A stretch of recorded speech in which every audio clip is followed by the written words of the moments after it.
சீட்டை ரிமூவ் பண்ணியாச்சு. இப்போ பார்த்தீங்கன்னா இது கொஞ்சம் என்கிட்ட செக் பண்ணுறதுக்கு என்ன இருக்குது அப்படின்னு பார்த்தீங்கன்னா மல்டிமீட்டர். ஸோ இது ஒரு 3-4 வருஷத்துக்கு முன்னாடி வாங்கினேன். பட் நல்ல ஒர்த்தான மல்டிமீட்டர். பேட்டரி இவ்வளோ கம்மியாக இருக்கவே கூடாது, 12.5 கீழே இருக்காது.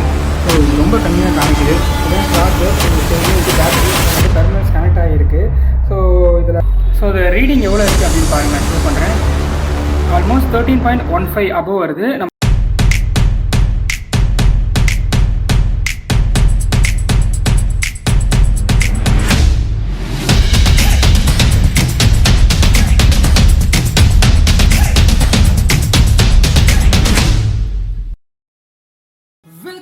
TEZLA'S இதுனா உங்கள் டெஸ்லா. இன்றைக்கி நம்ம சேனலில் என்ன பார்க்க போகிறோம் அப்படின்னு பார்த்துருந்தீங்கன்னா, நம்ம பைக்கை எடுத்து ஒரு வாரம் கிட்ட ஆக போகுது. ஸோ அப்படியே மூடி தான் வச்சுருக்கேன். நம்ம கடைசியாக தடக்கு போகணும் அப்படின்னு சொல்லி பார்த்தீங்கன்னா கரெக்டாக டியூஸ்டே போயிருப்பேன் நினைக்கிறேன். ஸோ கரெக்டாக 1 வீக் இன்றைக்கி ஆகிடுச்சு. இன்றைக்கி டியூஸ்டே 1 வீக் ஆகிடுச்சு. நான் பைக்கை தொடவே இல்லை, கடைசியாக கவர் பண்ணி போட்டது தான். ஸோ அப்படியே இருக்குது. இன்றைக்கி ஓப்பன் பண்ணிட்டு செக் பண்ணுவோம். ஏன் அப்படின்னு பார்த்தீங்கன்னா எப்போவுமே பார்த்தீங்கன்னா வீக்லி ஒன்ஸ் நான் பேட்டரி செக்அப் பண்ணுவேன். எனக்கு பேட்டரி இஷ்யூஸ் வந்ததுலேருந்து. ஸோ இப்போ பார்ப்போம் பைக்கோட பேட்டரி நிலைமை எப்படி இருக்குது, வண்டி ஆன் ஆகும் ஆகாதுன்னு. வாங்க பார்க்கலாம். வாங்க பைக்கோட கவர் ஓப்பன் பண்ணுவோம், என்ன நிலைமையில் இருக்குது அப்படின்ட்டு. ரைடாக யார் யூஸ் பண்ணுறீங்களோ தெரியும். அவங்களோட அந்த பைக்கோட கவரில் கீழே எப்போ லாக் கொடுத்துருப்பாங்க. எல்லா பைக்கில் கொடுத்து எல்லா பைக் கவர்லேயும் லாக் கொடுத்துருப்பாங்க. இருந்தாலும் ரைடா இந்த பிராண்ட் வந்து நல்லா இருக்குங்க. இந்த கவரை நீங்களும் ட்ரை பண்ணி பார்க்கலாம். பட் என்ன ஒரு சோதனைன்னு பார்த்தீங்கன்னா, தீபாவளி அன்றைக்கி யாரோ பட்டாசை வச்சு என் டேங்க் கவர் மேலே ஒரு ஓட்டையை போட்டாங்க. பார்த்தீங்களா? ஓப்பன் பண்ணுவோம்.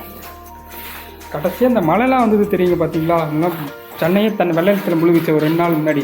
அதுக்கு முன்னாடி நாள் தான் நான் வந்து நல்லா வண்டியை பல தொடச்சி கவர் போட்டிருந்தேன். என்ன நிலமையில் இருக்கோ பார்ப்போம். கவர் ஓப்பன் பண்ணியாச்சு.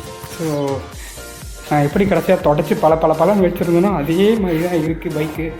நான் எப்போயுமே பைக்கை வந்து ஆன் பண்ணுறதுக்கு முன்னாடியே வந்து பார்த்தீங்கன்னா ஃபஸ்ட்டு பேட்டரியை செக் பண்ணுவேன்.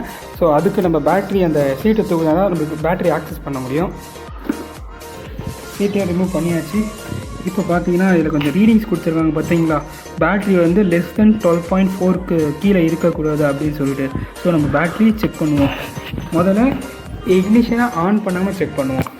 என்கிட்ட செக் பண்ணுறதுக்கு என்ன இருக்குது அப்படின்னு பார்த்தீங்கன்னா மல்டிமீட்டர். ஸோ இது ஒரு 3-4 வருஷத்துக்கு முன்னாடி வாங்கினேன். பட் நல்ல ஒர்த்தான மல்டிமீட்டரை டிசியில் வச்சுங்க. டிசி நான் 60 வச்சுருக்கேன். ஒரு மல்டிமீட்டருக்கு ஏற்ற மாதிரி இதோட வேல்யூ மாறும். இப்போ நம்மளோட மல்டிமீட்டரில் பார்த்தீங்கன்னா 60 வச்சுருக்கேன் வோல்டேஜ். அப்படியே வாங்க செக் பண்ணுவோம். எதுவுமே இல்லைங்க. ஸோ இந்த டெர்மினலை தூக்கி ப்ளஸ்லேயும் மைனஸ் ஊற்றிக்கு மைனஸ்லேயே வச்சா போதும், அது காமிச்சிடும். எவ்வளோ இருக்குன்னா 12.54 சம்திங் இருக்குது. ஸோ அவங்க கொடுத்துக்க வேல்யூ 12.4 வோல்ட்டு. ஸோ நார்மலாக 12.5 அப்படின்றது ஒரு கரெக்டான வேல்யூ தான். இப்போ இக்னிஷன் ஆன் பண்ணி செக் பண்ணி பார்ப்போம். ஃபஸ்ட் வந்து இக்னிஷன் ஆன் பண்ணுறதுக்கு முன்னாடி சுவிட்சை மட்டும் ஆன் பண்ணுவோம். ஓகே, இப்போ இக்னிஷன் ஆன் ஆகிடுச்சு. ஸோ இப்போ பார்த்தீங்கன்னா தெரியும் இதோட வோல்டேஜ் எவ்வளோ உங்களுக்கு ட்ராப் ஆகுது அப்படின்னு சொல்லிட்டு 12.54க்கு மேலே இருந்தது. இப்போ பாருங்கள் எவ்வளோ கம்மியாக ஆகிடுச்சு அப்படின்ட்டு.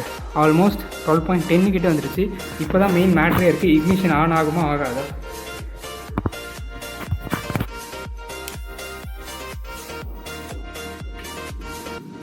ஓகே, இப்போ நான் இக்னிஷன் ஆன் பண்ண போகிறேன். இப்போ இதை ரீடிங்கை பாருங்கள்.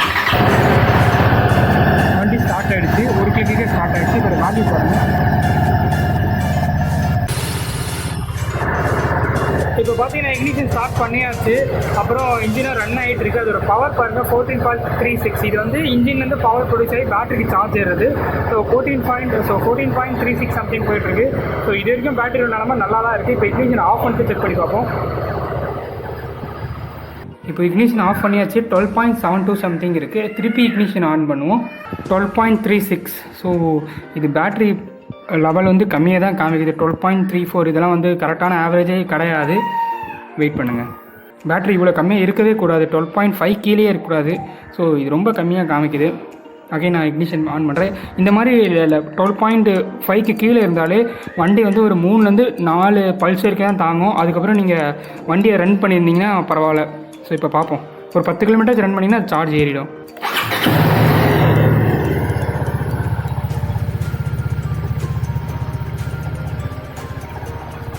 ஸோ இப்போ அகைன் நான் இன்ஜின் ஆன் பண்ணிவிட்டேன். அதனால் நீங்கள் சார்ஜ் ஏற மாதிரி காமிக்குது. ஸோ இப்போ 12.54, 52 அது வந்து ட்ராப் ஆகிட்டே இருக்குது. உங்களுக்கு தெரியுதுங்களா? ஸோ இப்படி இருக்கவே கூடாது. இதெல்லாம் இருந்தால் ஒரு நல்ல பேட்டரி கண்டிஷனே இருக்காது. நம்மக்கிட்ட இதோட சார்ஜர் இருக்குது அப்படின்னு அவங்கக்கிட்ட சொல்லியிருப்பேன். ஸோ இப்போ இதுக்கு சார்ஜ் எப்படி போகிறது அப்படின்னு பார்ப்போம். இப்போ பார்த்துட்டு இருந்தீங்கன்னா நம்ம பைக்கோட பேட்டரி செக்அப் பண்ணியாச்சு. ஸோ எவ்வளோ ரீடிங் அப்படி இப்படின்னு காமிக்குன்னு பார்த்தீங்கன்னா வண்டி ஜஸ்ட்டு நான் வந்து பவர் ஆன் பண்ணாவே அது வந்து 12 பாயிண்ட் கீழே போயிடுது. அண்ட் அப்படி இப்படி பார்த்தாலுமே 12.2 கிட்ட கூட வருது. பட் அது வந்து சேஃப் கிடையாது. இக்னிஷன் ஆன் பண்ணால் இன்னுமே டவுன் ஆகிட்டு அண்ட் அதோட பவர் வச்சு மீன் உங்களுக்கு ரிவர்ஸ் பவர் வரும் ரெக்டிஃபையர்லேருந்து பேட்டரியை சார்ஜ் பண்ணுறதுக்கு. அதுக்கான பவர் வச்சு தான் அதை வந்து சார்ஜ் பண்ணிக்கும். நீங்கள் இந்த மாதிரி இஷ்யூஸ் வராமல் தவிர்த்துக்கிறதுக்கு நீங்கள் வந்து பார்த்தீங்கன்னா டெய்லி ஒரு 10 கிலோமீட்டர்ஸ் அந்த மாதிரி கூட நீங்கள் ட்ரைவ் பண்ணிங்கன்னா இதுக்கான இஷ்யூஸை வந்து நீங்கள் தவிர்க்கலாம். எனக்கு எதுக்கு இந்த மாதிரி பேட்டரி இஷ்யூஸ் வருது அப்படின்னு பார்த்தீங்கன்னா நான் வந்து ஜிபிஎஸ் இன்ஸ்டால் பண்ணியிருக்கேன். அண்ட் ஒரு வாரம் நான் ஓட்டவே மாட்டேன். அதனால தான் வந்து ஜிபிஎஸோட பேட்டரி கீழே இதோட பேட்டரியை அது வந்து ஆட்டையாக போட்டுருது. அண்ட் அதுக்கு பார்த்தீங்கன்னா தான் நான் வந்து வீக்லி ஒன்ஸ் வந்து பேட்டரி செக்அப் பண்ணுவேன். ஒன்ஸ் பேட்டரி பவர் கம்மியாக இருக்க மாதிரி இருந்தால் நான் வந்து அதை சார்ஜ் பண்ணுவேன். நான் எதை வச்சு சார்ஜ் பண்ணுவேன் அப்படின்னு பார்த்தீங்கன்னா இந்த இருக்குது பாருங்கள், இதான் பேட்டரி சார்ஜர். இந்த சார்ஜருக்கும் தனி ரிவ்யூ பண்ணுறேன். நான் இதுக்காக இதை வாங்கலை, நான் வேறு ஒரு பர்பஸ்க்காக வாங்கினேன். பட் இப்போ இதுக்கு யூஸ் ஆகுது. நம்ம பைக்கில் ஜிபிஎஸ் செட் பண்ணிட்டு இருக்கோம் அப்படின்னு சொல்லியிருப்பேன். இப்போ அந்த ஜிபிஎஸோட பேட்டரி ரிமூவ் பண்ணால் இப்படி தான் பார்த்தீங்கன்னா உங்களுக்கு கால் வரும். இந்த மாதிரி அஜாஸ்லேருந்து உங்களுக்கு கால் வருது அப்படின்னு சொல்லிட்டு ஏன் நீங்களே கேளுங்க.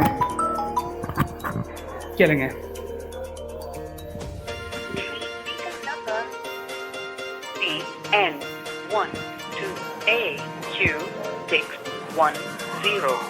Please check if it is disconnected by someone or if the main battery is dead. So இந்த மாதிரி கால் பண்ணி சொல்லுவாங்க உங்கள் அட்ஜஸ்ட் டிவைஸ் வந்து பேட்டரிலேருந்து ரிமூவ் ஆயிருக்கு, ஸோ செக் பண்ணுங்கள் அப்படின்னு சொல்லிட்டு. இது ஒரு நல்ல ஒரு சேஃப்டி ஃபீச்சராக நான் பார்க்குறேன். இப்போ வாங்க இது எப்படி சார்ஜ் பண்ணுறது அப்படின்னு பார்க்கலாம். நம்ம பேட்டரியோட சார்ஜ் வந்து இப்போ வண்டியிலேருந்து ரிமூவ் பண்ணிட்டோம். இப்போ எவ்வளோ இருக்குது அப்படின்னு பார்ப்போம். பேட்டரியோட சார்ஜ் எவ்வளோ இருக்குது அப்படின்னு சொல்லிட்டு பாருங்கள். இது +2, இது -2. இப்போ எவ்வளோ காமிக்குது அப்படின்னு பார்த்தீங்கன்னா 12.58. பட் இது பார்த்தீங்கன்னா ஃபுல்லாக இருக்க மாதிரி உங்களுக்கு ஷோ ஆகும். பட் நீங்கள் வண்டி ஆன் பண்ணி அதோட பவர் போய்டும். இப்போ நான் அதை சார்ஜ் பண்ணுறேன். எவ்வளோ சேஞ்ச் ஆகுது அப்படின்னு பாருங்கள். பேட்டரி எவ்வளோ 80% தான் இருக்குது. ஸோ பேட்டரியில் வந்து 20% சார்ஜ் கம்மியாக தான் இருக்குது. ஸோ இப்போ ஏறிக்கிட்டு பார்த்தீங்கன்னா நம்ம பேட்டரி வந்து சார்ஜ் ஏறிக்கிட்டு இருக்குது. ஸோ நான் உங்களுக்கு காமிக்கிறேன் பாருங்கள். இதுதான் சார்ஜர், உங்களுக்கு தெரியும். இது பேட்டரி, அதில் வந்து டெர்மினல்ஸ் கனெக்ட் ஆகிருக்கு.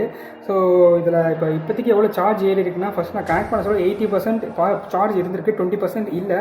இப்போ அதுக்குள்ளே பார்த்தீங்கன்னா 85% ஆயிடுச்சு. பேட்டரியோட வோல்டேஜ் இப்போ வந்து 14.5% வோல்டேஜ் வந்து சார்ஜிங்காக யூஸ் பண்ணுது. 14.5 வோல்டேஜ் ப்ளஸ் கரண்ட் வந்து 3.2 ஆம்ஸ் வந்து இது வந்து சார்ஜ் எடுத்துக்காக யூஸ் பண்ணிகிட்ருக்கு. ஸோ இந்த சார்ஜரை பற்றி சொன்னால் ஒரு அட்வான்ஸான சார்ஜர். இதுக்குன்னு தனியாக நான் ஒரு வீடியோவே போடுறேன் இதை பற்றி ரிவ்யூ பண்ணுறதுக்கு. இப்போ இது சார்ஜ் ஏறட்டும். இப்போ சார்ஜ் ஏறிட்டு, ஸோ சார்ஜ் ஃபுல்லாக ஏறிட்டோன்னு இந்த வீடியோ கண்டினியூ பண்ணுறேன். இப்போ பார்த்தீங்கன்னா ஃபுல்லாக நம்ம சார்ஜ் ஏஜ் முடிஞ்சிருச்சு. எவ்வளோ % ஆகிருக்கு உங்களுக்கே தெரியும், ஷோ ஆகும் பாருங்கள்.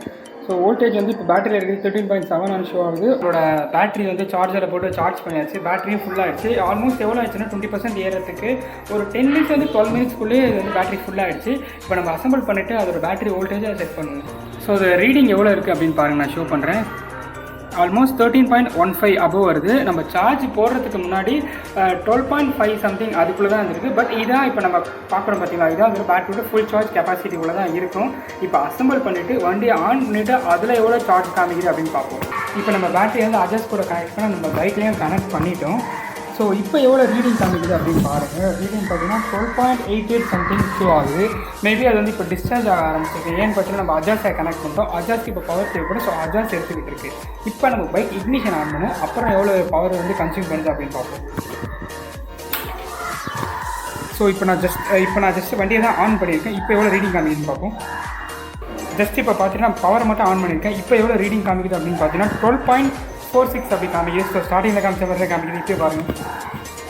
ஸோ இப்போ வந்து கான்ஸ்டண்ட்டாக நிற்குது. அப்போ வந்து 12.12 கீழே போயிடுச்சு. ஏன்னு பார்த்தீங்கன்னா இப்போ வந்து முன்னாடி வந்து நம்ம பைக்கில் ரெண்டாக இருக்காப்புல. ஸோ அதுவும் நல்ல பவர் கன்சியூம் பண்ணணும். இப்போ இக்னிஷன் ஆன் பண்ணிட்டு எவ்வளோ பவர் கன்சியூம் பண்ணுதுன்னு பார்ப்போம்.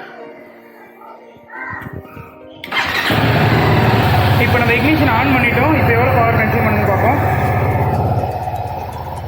14.27. ஸோ இப்போ பவர் கன்சியூம் பண்ணாது. இப்போ பார்த்தீங்கன்னா பவர் வந்து பேட்டரி சார்ஜ் ஏறுது. ஸோ அது எப்படி ஒர்க் ஆகும் அப்படின்னு நான் தனியாக உங்களுக்கு ஒரு வீடியோ போடுறேன். அது ரெக்டிஃபை மூலமா இன்ஜின்லேருந்து பவரை எடுத்து பேட்டரி சார்ஜ் பண்ணிட்டு இருக்கு. ஓகேங்க, இப்போ வீடியோட எண்டுக்கு வந்தாச்சு. ஸோ இன்றைக்கி நம்ம சேனலில் என்னென்ன பார்த்துப்போம் அப்படின்னு பார்த்தீங்கன்னா என் பைக்கை ரொம்ப நாள் ஆச்சு எடுத்து. ஸோ அதோட ஹெல்த் செக்அப் எப்படி பண்ணுவோம், பேட்டரி செக்அப் அப்படின்னு பார்த்தோம். ஸோ கொஞ்சம் பவர் கம்மியாக இருந்தது. நான் எதிர்பார்த்த அளவு கூட அதிகம்னு சொல்ல முடியாது. ஸோ அவருக்கு 20% பேட்டரியோட பவர் கம்மியாக இருந்திருக்கு. 1 வீக் நான் அதை எடுக்காமல் இருக்கனால. ஏன்னா அட்ஜாஸ்ட் ரன் ஆகிட்டு இருக்கு. அதோட பவர் வந்து இது ஆட்டையை போடுறது. ஸோ நம்ம கிட்ட இருக்க பேட்டரி சார்ஜர் வச்சு அதை சார்ஜ் ஃபுல் பண்ணி இப்போ பைக்கில் இன்ஸ்டால் பண்ணியாச்சு. இன்ஸ்டால் பண்ணிட்டு இப்போ பேட்டரி வந்து பார்த்தீங்கன்னா 10 நார்மலாக ஆகிடுச்சு. ஸோ உங்களுக்கு உங்கள் வண்டியில் இந்த மாதிரி இஷ்யூஸ் ஏற்பட்டால் நீங்கள் கமெண்ட் செக்ஷனில் சொல்லுங்கள், நான் உங்களுக்கு அதை ரெக்டிஃபை பண்ணி சால்வ் பண்ணுறதுக்கு ஹெல்ப் பண்ணுறேன். ஓகேங்க. ஸோ இதோட இந்த வீடியோ முடிச்சுப்போம். அதுக்கு முன்னாடி யார் என் சேனலை சப்ஸ்கிரைப் பண்ணிட்டு பெல் பட்டனை மறக்காமல் அமைச்சு வச்சுருங்க. அன்டில் பாய் ஃப்ரம் உங்கள் டெஸ்லா.